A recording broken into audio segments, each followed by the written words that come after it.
Mon cher François, j'espère que tu vas bien aujourd'hui. Ça va bien. Et je ne vais pas te demander de réparer une console ou de me monter un nouveau PC. Ah, ça change. J'aimerais que l'on partage tes expériences gaming et plus particulièrement les jeux sortis sur la PS4 afin que tu puisses donner des conseils aux abonnés qui recherchent justement de nouvelles expériences gaming. Quels sont parmi toute cette collection les 20 jeux que tu conseillerais aux abonnés qui sont en train de regarder cette vidéo? Alors, je suis plus joueur PC à la base. Je me suis mis à la PS4 que très récemment pendant le confinement. Mais étant donné que beaucoup de jeux ont été portés sur la console, ce sera plus ou moins la même chose, hein, c'est le même jeu. Je parlerai en général des jeux auxquels j'ai joué sur PS4 et sur PC. Et surtout, j'imagine que ce sont des jeux que l'on peut trouver pour une bouchée de pain sur PS4 et encore moins cher avec les promos Steam. Toi, tu les achètes où? Kingu, moi, je prends... Instinct Gaming ou c'est quel GOG, voilà. GOG, je prends pas pour certaines raisons. D'accord. Je reste sur Instant Gaming. Et attention parce que par moment avec les promotions Steam,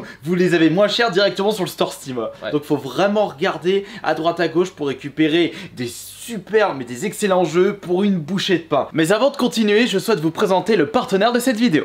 Cette vidéo est en partenariat avec Filmora 13, programme de montage de chez Wondershare. Rien ne sera mieux que de visionner une vidéo bien montée. Et c'est primordial si vous désirez vous faire une petite place sur les réseaux sociaux en 2024. Mais vous n'avez pas les compétences ni l'argent nécessaire pour vous lancer dans le domaine? Ne vous inquiétez pas, Filmora 13 est fait pour vous. D'ailleurs, je vais vous montrer sa simplicité en passant par sa version PC. Sachez que Filmora 13 est également disponible sur smartphone via son application. On va créer une petite vidéo au format short TikTok. On va sélectionner 9/16e portrait. On va mettre notre fichier. Vous prenez la partie qui vous intéresse. Vous pouvez constater que toute l'interface est en français. Je vais augmenter un petit peu les couleurs, rajouter une petite musique supplémentaire. On peut accélérer la vidéo. On peut rajouter un titre, une transition, des effets pour donner un petit peu d'originalité à votre vidéo. Choisissez des effets qui vous plaisent au mieux. Et jamais le montage n'aura été aussi facile grâce à Filmora 13 de chez Wondershare. Sachez que Wondershare participe au salon Vivatech à Paris afin de présenter toutes leurs nouveautés. Retrouvez-les directement sur place. Attention tout de même, Filmora 13 n'est pas totalement gratuit. Si vous passez par la version gratuite, votre vidéo montée comportera un filigrane. Mais cela vous permettra de savoir si vous êtes à l'aise ou si vous appréciez le montage. Et pour savoir ça, téléchargez Filmora 13 via le lien dans la description de cette vidéo. Et si vous désirez en apprendre plus sur le montage vidéo, visitez le site officiel Wondershare. Moi actuellement je suis en train de me refaire Fallout 4 qui est justement sorti sur la PS4 de base, ouais. Et c'est vraiment une sacrée pépite sur le Steam Deck. Ah si, Fallout 4 il est très bien. Commencez par celui-ci. On commencera par lui, toujours mieux que 76 hein, voilà. Ah non, on voit le truc 76, ah non ça c'est vraiment pas un jeu qui me botte. Le 4 c'est pas nécessairement mon préféré, celui avec lequel j'ai eu le plus d'heures tirées c'est New Vegas et juste derrière le 3. Mais le 4 m'avait beaucoup plu niveau histoire. J'y ai joué récemment. C'est vraiment un jeu, j'ai commencé à y toucher il y a même pas un mois. Je l'avais pas acheté auparavant.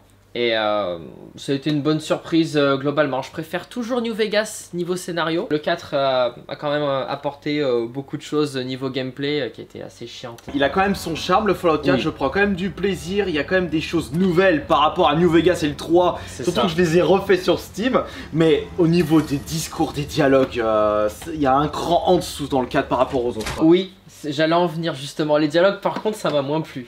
Après bon, l'histoire est quand même sympa. Je préfère l'histoire des autres mais c'est loin d'être un mauvais jeu. Et puis vu l'âge qu'il a, vous allez le trouver pour que dalle. surtout si vous êtes sur PC. Vous n'avez pas forcément besoin d'une grosse machine donc regardez avant de l'acheter. Je pense que vous aurez un ordi qui le fera tourner. Juste à côté, un jeu auquel j'ai joué récemment, Mad Max. Il m'a beaucoup plu, j'avais beaucoup aimé le film déjà, Fury Road. Je n'ai jamais vu de Mad Max et j'ai découvert justement cette licence avec le jeu que tu tiens entre les mains. Une très bonne surprise, une ambiance incroyable. Et d'ailleurs ça m'étonne que ça m'a pas donné envie de mater les films avec Mel Gibson.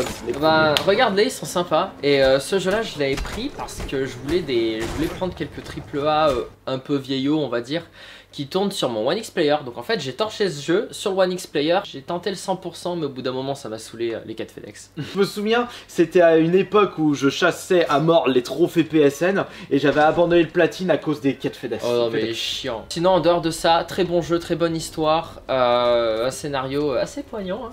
Surtout la fin. Attention, chut, attention. Ah non, no spoil. Mais pas de spoil. La fin vaut le coup. La fin vaut le coup. Mais c'est très sympa le système de management. Il y a un niveau de réputation à garder dans certaines zones. Ah, je me souvenais plus de ça. Ouais, bah moi j'ai vu il y a pas longtemps donc c'est encore frais dans ma tête. Par contre, moi, le détail qui m'a sauté aux yeux, c'est le système de combat similaire à Batman. Alors j'ai adoré le système de combat justement pour ça. Mais c'est un très bon jeu à revenir dessus. Et il coûte vraiment pas cher, vous le trouvez absolument partout, même en easy cash, je suis sûr que vous l'avez pour pas cher sur console. C'est vrai qu'en y repensant, Mad Max, il est vraiment incroyable. The Evil Within 1 et 2, j'ai pas grand chose à dire en dehors que l'histoire est incroyable, jouez-y. Et il coûte pas cher, sur PC surtout il coûte pas cher. Tu as fait les deux? J'ai fait les deux. T'as commencé par le 1 ou le 2? J'ai commencé par le 1. Bon, après, heureusement, parce qu'au niveau de l'histoire, mieux vaut commencer par le 1 que par le 2. Après, j'y ai joué il y a très longtemps, donc j'arriverai pas à dire en détail pourquoi je l'avais aimé. Mais disons que c'est des jeux, j'ai vraiment adoré y jouer sur la console d'un pote. Il avait le 1 et le 2, j'ai fait les deux à la suite. Ça, ce sont des survival horror, je dirais pas à l'ancienne, mais plus des survival horror à la Resident Evil 4. Et on y joue beaucoup pour le scénario. D'ailleurs, un autre jeu qui est aussi un peu sympa dans le domaine du surnaturel, Murder Soul Suspect. Ce jeu vaut rien, il est très court, mais il est très bien. Moi, je l'ai aimé. On peut conseiller celui-ci, justement. Moi, tu l'as ?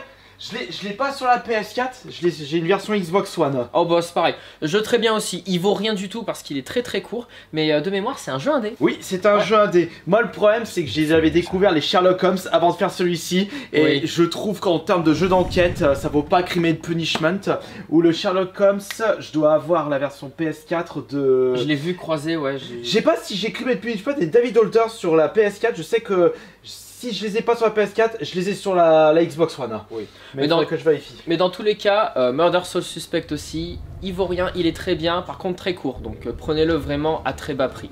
Mais la gimmick du jeu est assez sympa. Oh, le Watch Dogs, le 1 Watch Dogs, alors... Petite déception personnellement. Alors, le 1 je l'avais aimé, mais j'y ai joué sur PS3. Sur PS3, il est sacrément moche. La version PS4 est beaucoup mieux. Après, celui que j'avais vraiment adoré, c'était le 2. Grosse amélioration par rapport au 1. Alors moi, le 2, je l'ai abandonné par rapport au 1. Le 1, je me suis quand même un peu forcé à le terminer, il était vachement long. Le 2, je l'ai abandonné. Alors le 1, je l'ai terminé juste comme ça pour faire l'histoire. Le 2, par contre, je me suis vraiment cassé les pieds à le torcher à 100%. Ah d'accord. Je l'ai torché à 100%. J'ai pas fait tous les achievements, par contre, c'est assez casse-pied. On va faire un x2, hein. Ah bah ouais, parce que c'est à peu près... Les remakes, alors les remakes de la trilogie Spyro, il y a aussi la trilogie Crash Bandicoot, elle doit être par là. Juste là. Ah bah voilà. Et évidemment, Crash Team Racing. Bah là, 3 à la suite. Y a rien à dire, c'est très bon remake des jeux de l'époque. Surtout qu'il y a que très peu de jeux de plateforme de qualité qui sont sortis en boîte. C'est surtout dans la scène indé que vous trouverez votre bonheur concernant les jeux de plateforme. Mais après, pour des séries célèbres, Crash, Spyro... Ratchet & Clank aussi pour la PS4. Bah, ça, c'est la définition même d'un remake réussi pour moi. C'est le même jeu avec des améliorations en niveau gameplay, graphique évidemment, hein, parce que bon, c'était sacrément moche quand même. Hein. À l'époque ça allait, mais maintenant j'arrivais pas à revenir sur les originaux sur PS1. Je les possède, mais c'est juste pour la collection. C'est pareil de mon côté. Bon après, concernant les Spyro, j'avais fait que le 1 sur la PS1. Ouais. Là j'ai refait la version PS4, je préfère largement les versions PS4. Mais les Crash, on me demande de rejouer au Crash 1, au 2 et 3 sur la PS1. Je dis passe-moi les versions PS4 s'il te plaît, c'est largement mieux. Les Crash ont mieux vieilli que le Spyro, je trouve. C'est moins... Après le 2 et le 3, je les ai pas fait des Spyro, hein, donc je peux pas dire mon avis là-dessus. Ils ont la même tronche. Ah ouais, celui-là. Ah oui, alors moi franchement, j'ai découvert à partir du 2. J'ai pas joué au 2, j'ai joué qu'au 1. Ce truc-là, je l'avais gagné dans une raffle sur un Discord, je sais plus. Je l'avais eu gratos. Au début, j'y ai pas touché avant le confinement. Non, pas le confinement, non. J'ai rejoué au confinement, mais j'avais joué à ça peut-être après le lycée. Très bonne surprise. C'est un jeu, c'est un shooter arcade. Roguelite.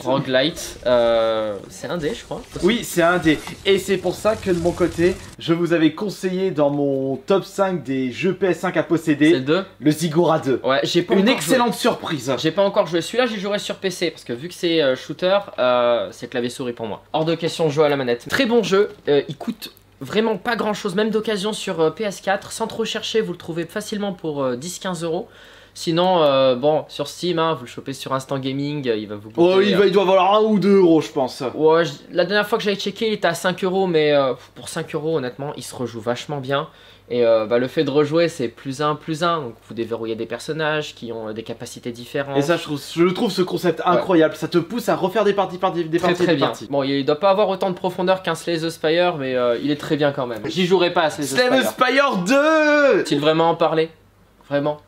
Tiens, j'en profite pour remercier l'abonné qui m'a offert ce Spider-Man. Ah, c'était un don? Oui, c'était un don, regarde, j'ai laissé la petite lettre. Ah bah c'était un don de Sephiroth. Ah bah voilà. Oh non, zut. Oh oui, non mais il fait tout tomber. J'ai joué au jeu Spider-Man dans le mauvais ordre. J'ai commencé par Miles Morales, ensuite j'ai joué au 2, parce que j'étais impatient. Et après j'ai fait le 1, là je suis actuellement sur le 1. Ça a aucun sens, j'aurais dû attendre que le 1 arrive parce qu'il était déjà en cours d'acheminement. Mais j'avais trouvé le 2 avant dans un cache converters.